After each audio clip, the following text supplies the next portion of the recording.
Vamos falar agora sobre o efeito túnel. Vamos lembrar da mecânica clássica, quando uma partícula tem uma energia potencial e encontra uma ladeira para subir, né? E ela tem que, para passar para o outro lado, ela tem que subir e descer, ela precisa transformar a energia cinética dela em potencial, de modo a conseguir ultrapassar essa barreira e depois descer. Se por acaso na mecânica clássica essa energia cinética for menor do que a energia potencial necessária para chegar até o topo, ela não vai conseguir passar. Já vimos na mecânica quântica que se nós tivermos uma partícula dentro de um poço, ela, mesmo tendo uma energia menor que o potencial necessário para escapar do poço, ainda é possível que ela penetre na parede ao lado do poço. No efeito túnel, nós temos o contrário de um poço de potencial, onde a partícula está dentro do poço. Aqui a partícula está fora, né, desse lado, e nós temos uma barreira.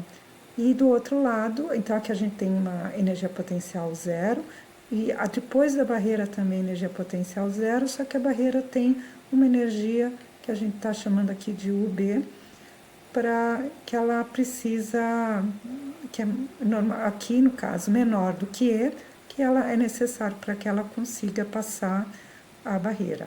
Porém, nós vimos, quando vimos o poço de potencial finito, que essa partícula pode ainda, com energia menor do que a energia da barreira, ainda pode penetrar nesta barreira, né?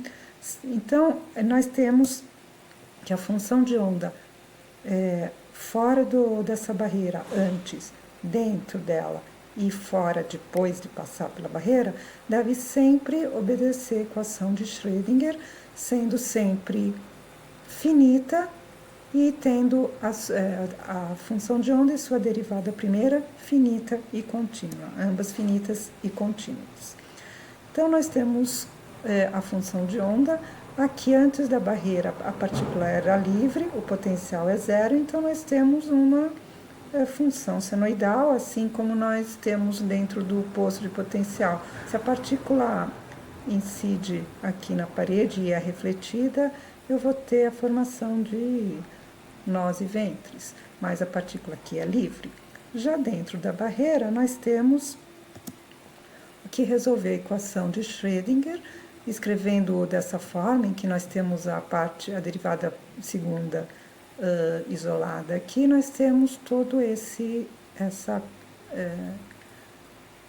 aqui que multiplica a função de onda, né? E sabemos que a solução geral é dada pelo exponencial. Como não foi falado no poço de potencial finito, eu chamo a atenção aqui que este valor, é um kappa, a letra grega kappa, que denota a solução da mecânica quântica, né? Tudo que é da mecânica quântica a gente está chamando de letras gregas, como a função de onda, né? Por exemplo, tá? Então, nós temos a letra grega kappa aqui. E temos uma solução para depois, com x maior que L, depois que passar a barreira, se a partícula conseguir chegar até aqui. Então, todas essas, a função de onda em todo o espaço, ela tem que obedecer essa equação de Schrödinger e ser contínua. Então, como a função de onda é uma densidade de probabilidade de se encontrar a partícula, aqui a gente tem uma grande probabilidade da partícula ser encontrada deste lado, uma probabilidade de penetração na barreira que vai diminuindo exponencialmente, conforme a largura da barreira, e aqui desse lado temos uma probabilidade muito pequena de a partícula estar, porque depende da probabilidade dela ultrapassar a barreira e chegar até aqui. Se ela chegar até aqui e vier para esse lado, neste caso aqui, ela vai ter, como o potencial é zero desse lado, ela vai ter uma probabilidade pequena, mas constante de ser encontrada em qualquer parte desse lado, se ela for capaz de ultrapassar a barreira. Então, como nós temos as condições de contorno, entre elas é que a função de onda deve ser sempre finita, então aqui nós temos x maior que zero, então nós temos, se x for muito grande, isso aqui, esse termo iria para infinito. Então, dentro da barreira, nós temos a função de onda de uma constante e a menos kappa x. Então, temos esta função de onda e a probabilidade de a partícula passar dessa barreira, né, de chegar até da partícula poder chegar até aqui, vai ser o que a gente chama de transmissão, porque significa que ela pode ser transmitida através da barreira. Mas essa probabilidade é a função de onda ao quadrado, então é isso aqui ao quadrado. A constante D, o valor dela, depende de vários fatores, como a largura da barreira, o potencial e várias coisas do problema, que não cabe ao curso de Física 4 calcular essas constantes para, no caso, nem do poço finito, como nós vimos, nem do tunelamento. Então, para efeitos de estudo, o livro-texto está desprezando e ignorando essa constante, mas na realidade ela existe. Mas para fins de aprendizado de interpretação, não vai fazer diferença. Então, nós temos que a transmissão seria a função de onda, a probabilidade de a partícula ser encontrada aqui desse lado. Então, seria o quê? Essa função de onda nesse lado da barreira, ou seja, para x igual a L, né, ao quadrado. Então, isso é chamado de transmissão, que seria o quadrado de tudo isso. E, ignorando como está fazendo o livro a constante D, temos a menos 2, porque temos o quadrado, BL aqui. O Halliday está chamando o nosso kappa de B. L, x igual a L aqui, porque é a largura da barreira, o local onde a gente está determinando. Então, lembrando da equação de Schrödinger, que deve ser satisfeita, temos que, né, como a gente fez para o poço finito kappa, e aqui ele está chamando de B, para diferenciar, já que está se falando de um caso específico de transmissão através de uma barreira de potencial, então aqui B é igual a toda essa constante, como nós já vimos na resolução da equação de Schrödinger. Então, dá para ver aqui que a transmissão, ela depende da diferença entre a energia cinética que a partícula tem e o valor do potencial. Então, nós podemos aumentar o potencial e aumentar essa diferença. Podemos aumentar ou diminuir também a energia, também mudamos essa diferença. Podemos aumentar, se nós aumentarmos U e aumentarmos E igualmente, a diferença permanece a mesma, então não haveria mudança nenhuma na transmissão, ou se diminuirmos, né?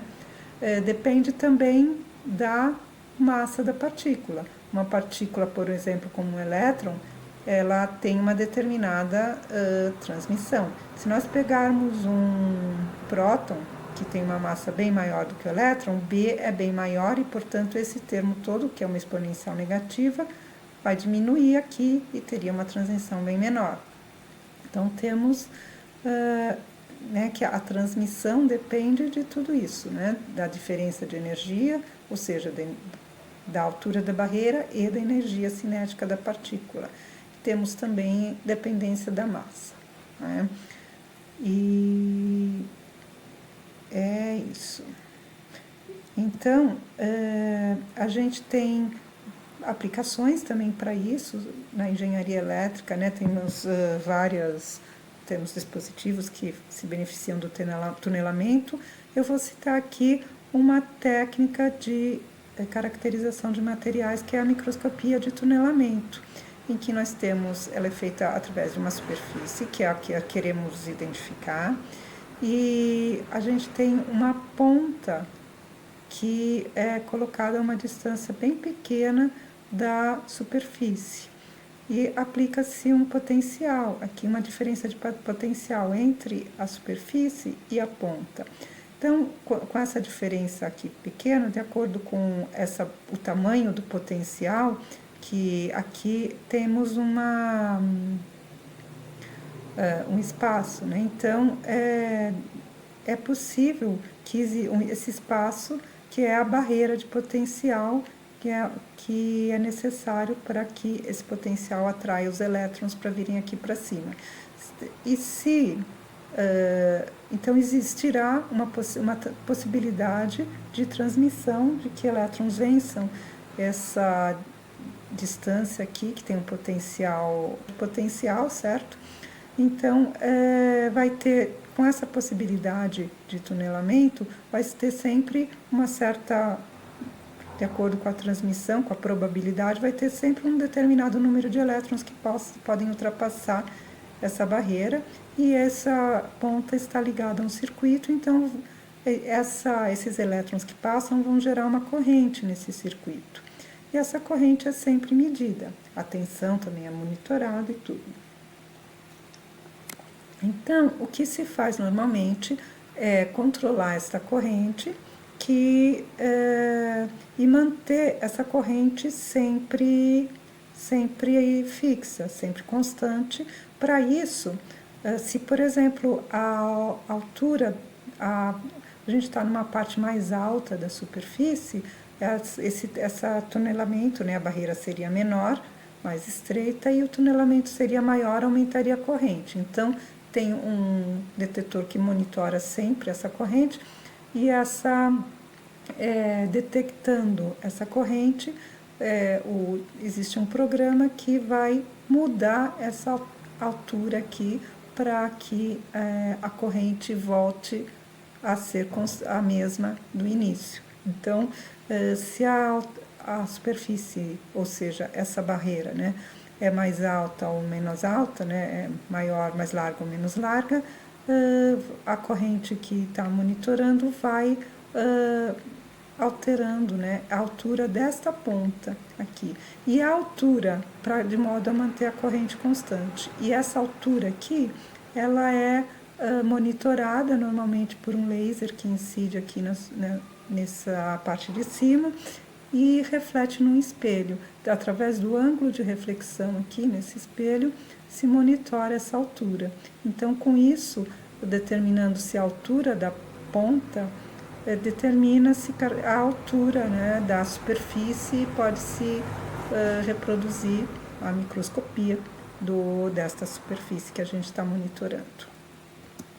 Para finalizar, então, temos um problema para considerar uma barreira de potencial com 6 eletronvolts e largura da barreira de 0,70 nanômetros. E pergunta-se qual é a energia dos elétrons incidentes para os quais o coeficiente de transmissão, ou seja, aquele T, é igual a 0,0010. Então, esse é o vídeo sobre o tunelamento, e tem mais um vídeo ainda da aula de hoje.